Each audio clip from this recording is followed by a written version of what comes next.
وَمَا كَانَ اللَّهُ مُعَذِّبَهُمْ وَهُمْ يَسْتَغْفِرُونَ.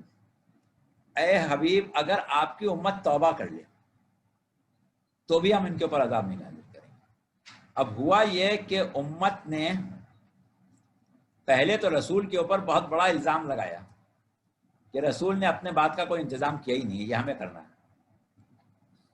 دوسرا کام یہ کیا کہ جن کو رسول نے قرآن کے ساتھ مرکزیت دی تھی ان کو ان کے مقام سے بھی گرایا اور ان کا وجود بھی گوارا نہیں کیا.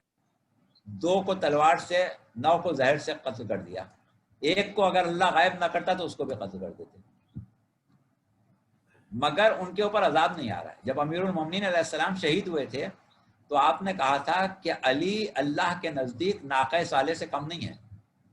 ناقہ صالح کیا؟ ہاذہ ناقۃکم آیۃ، یہ اللہ کی اونٹنی جو ہے یہ تمہارے لیے آیت ہے. جب لوگوں نے حضرت صالح کی حقانیت کو ماننے سے انکار کر دیا اور کہا کہ ایک ایسی اونٹنی پیدا ہو جائے تو ہم مان لیں گے، تو اللہ نے وہ اونٹنی پیدا کر دی. اب کیونکہ انہیں نہیں ماننا تھا لہٰذا انہوں نے کہا کہ لاؤ اگر اونٹنی موجود ہے تو ہم صالح کا انکار نہیں کر سکیں گے، لہٰذا اونٹنی کو ہی مار دو. بالکل موجود تھے تو شریعت محمدی تبدیل نہیں ہو سکتی تھی، تو کہا علی کو ہی مار دو، علی کے بعد جو ہوتے ہیں مار دو، تاکہ ان کی شریعت جو ہے وہ محفوظ نہ رہنے پائے. لیکن اللہ نے عذاب نازل نہیں کیا اور آج تک نازل نہیں کیا. اگر ہمارے درمیان سے حقیقت محمدی ایک مرتبہ ناپید ہو جائے، حجت خدا کا وجود ختم ہو جائے تو یقیناً عذاب آ جائے. یہ جو عذاب رکا ہوا ہے یہ فائدہ ہے امام کی موجودگی کا. سبحان اللہ، بہت خوب. میرا سوال یہ اس سلسلے کا جو ہر وقت کہتا ہوں میں آخری سوال ہے، لیکن کیونکہ شیطان میرے ساتھ ہی رہتا ہے ہر وقت، تو دماغ میں لاتا رہتا ہے وسوسے. تو اب سوال میرا یہ ہے کہ آپ نے فرمایا کہ جن لوگوں کے ساتھ زیادتی ہوئی ہے وہ واپس آئیں گے اور ان کو ان کا پورا حق دیا جائے گا اور جو ظالم تھے ان سے نمٹا جائے گا. تو جب وہ واپس آئیں گے اور ان کو حق مل جائے گا تو ہم ابھی کیوں رو دھو رہے ہیں؟ ان کا ڈیفرڈ پیمنٹ ہے نا، ان کو بعد میں مل جائے گا وہ. تو ابھی اس کا غم منانا، اس کو رونا اور اس پہ اتنے لوگوں کو شیعوں کا قتل ہونا، اس کا کیا جواز ہے؟ یہ ہے کہ جو ظلم ہوا ہے وہ تو ہوا ہے. ہم کسی ظلم پر اس لیے راضی ہو جائیں کہ اللہ انتقام لے لے گا، یہ ہماری شرافت نفس کے خلاف ہے. ہم تو ظلم پر راضی نہیں ہیں نا. جب ناقہ صالح کو ایک شخص نے قتل کر دیا، پوری قوم پر عذاب آ گیا. ایک شخص نے امیر المومنین علیہ السلام سے سوال کیا کہ یا علی، ناقہ صالح کو ایک آدمی نے قتل کیا تھا، یہ پوری قوم پر عذاب کیوں آ گیا؟ تو آپ نے کہا پوری قوم راضی تھی. کیا تھی؟ پوری قوم قتل پر راضی تھی. راضی تھی. اور آپ جب لعنت کہتے ہیں لعن اللہ امتن قتلت کا ولعن اللہ امتن ظلمت کا ولعن اللہ امتن سمیت بذالک فرضیت بے، جو راضی تھے جنہوں نے قتل کیا، جنہوں نے ظلم کیا ان پر، اور جو سن کے راضی ہو گئے. تو ہم اپنے آپ کو راضی ہونے والوں میں اگر شامل کر لیں گے تو ہم بھی ملعون ہو جائیں گے. یہ ہمارا جو احتجاج ہے ظلم کے خلاف یہ ہے کہ ہم اس پر راضی نہیں ہیں. تو راضی نہ ہونا تو ہمارے لیے ضروری ہے. یعنی اللہ کے انصاف پر ہمیں یقین ہے. ہمارے ساتھ کوئی بھی زیادتی کرتا ہے ہمیں یقین ہے کہ پروردگار عالم ظالم کو سزا کبھی نہ کبھی ضرور دے گا، لیکن شکایت کرنا ہمارا حق ہے. تو جنہوں نے ظلم کیا ان سے تو ہم برات کریں گے، اور یہ جو ہمارا احتجاج ہے، خواہ وہ گریے کی شکل میں ہو، ماتم کی شکل میں ہو، عزاداری کی شکل میں ہو، وہ ظلم کے خلاف احتجاج ہے اور راضی نہ ہونا ہے. اچھا، ایک سوال اور میں کر لوں. یہ خواتین بیٹھی ہیں، ان کے متعلق یہ سوال کہ یہ نہج البلاغہ میں بھی میں نے پڑھا خطبے میں، اور کافی میں بھی میں نے پڑھا امام جعفر صادق کے حوالے سے آئی تھی کہ عورت جو ہے وہ ناقص العقل ہے، اس پہ بھروسہ نہ کریں، وہ اس سے بس روٹی پکوائیں، کوئی کام کی عورت نہیں ہے.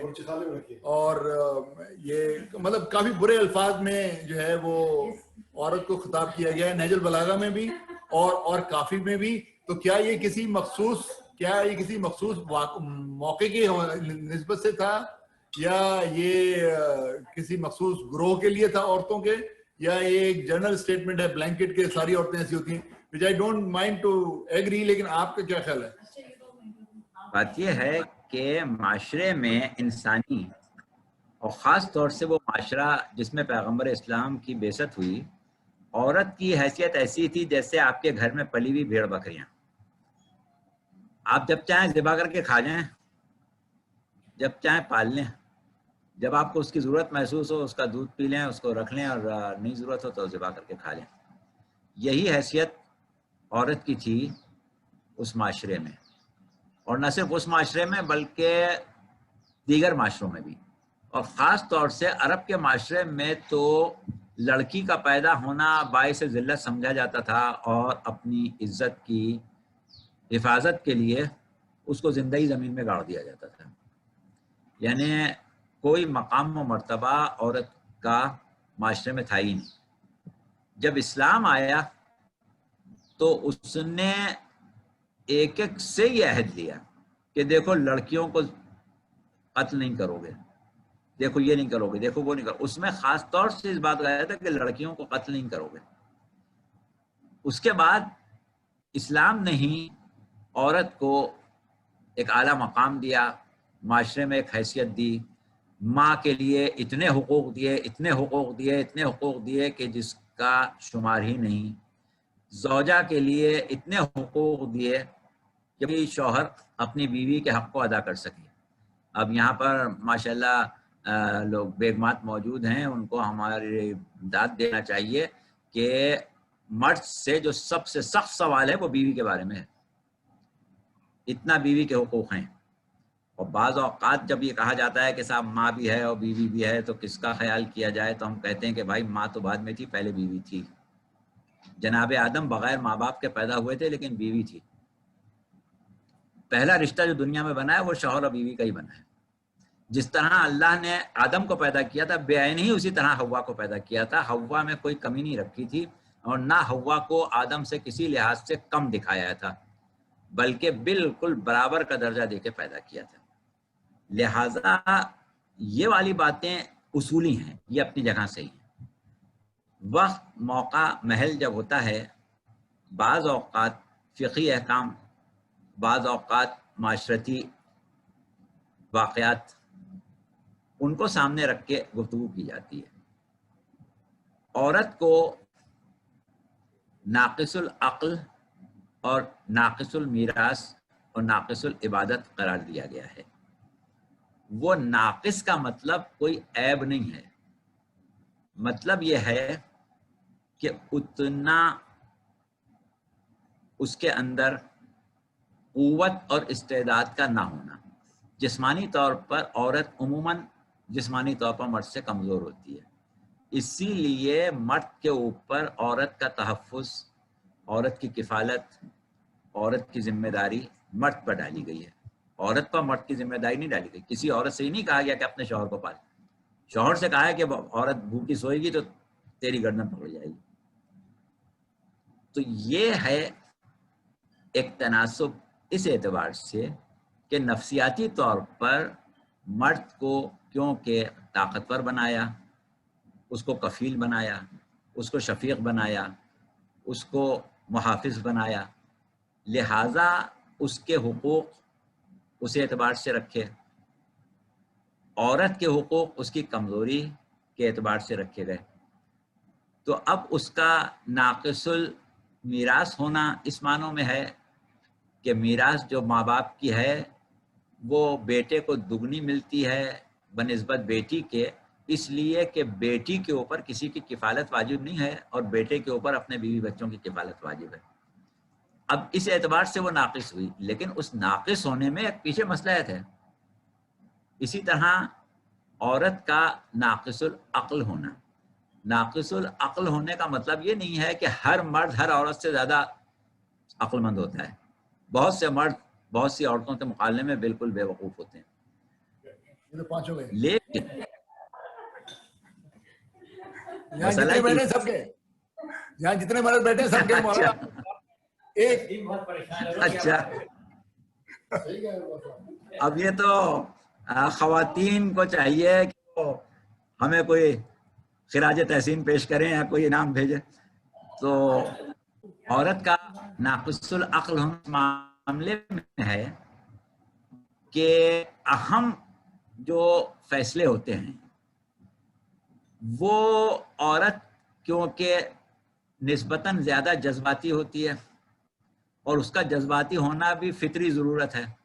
تو یا تو اللہ یہ کرے کہ عورت کو بھی مردوں کی طرح سے قوی القلب بنا دے, اور کیونکہ عورتوں کو تھوڑا سا نرم دل رکھا گیا ہے, اس کی ضرورت ہے, معاشرے میں نرم دل وجود چاہیے ہیں, تو ان نرم دل وجود کا اعزاز اللہ نے دے دیا. اب جب نرم دل رکھا تو معاملے کا فیصلہ جو ہے وہ نرم دلی سے نہیں ہو پاتا ہے, بعض وقت نرم دلی حائل ہو جاتی ہے. تو اس اعتبار سے کہا کہ بھائی اس کی عقل میں یہ ایک مسئلہ ہے کہ یہ نرم دل ہے, تو تم فیصلہ خود کرو, اس سے نہیں کرواؤ. اسی طرح سے ناقص العبادت ہونا یہ بھی ایک فطری چیز ہے. تو یہ عورت کا کوئی عیب نہیں ہے. اصل میں بات یہ ہے کہ یہ ایک پورا موضوع ہے, پورا ایک سبجیکٹ ہے, عدالت الہیہ. ہم نے ذکر بھی کیا تھا, کبھی اس پر بات کریں گے. سوال یہ پیدا ہوتا ہے, لوگ کہتے ہیں کہ بھائی اللہ نے شیر کو شیر کیوں بنایا اور بھیڑ کو بھیڑ کیوں بنایا؟ بھیڑ کی کیا خطا تھی جو اس بیچاری کو بھیڑ بنا کے چھوڑ دیا, اور شیر نے کون سا کمال کیا تھا جو اس کو شیر بنا دیا؟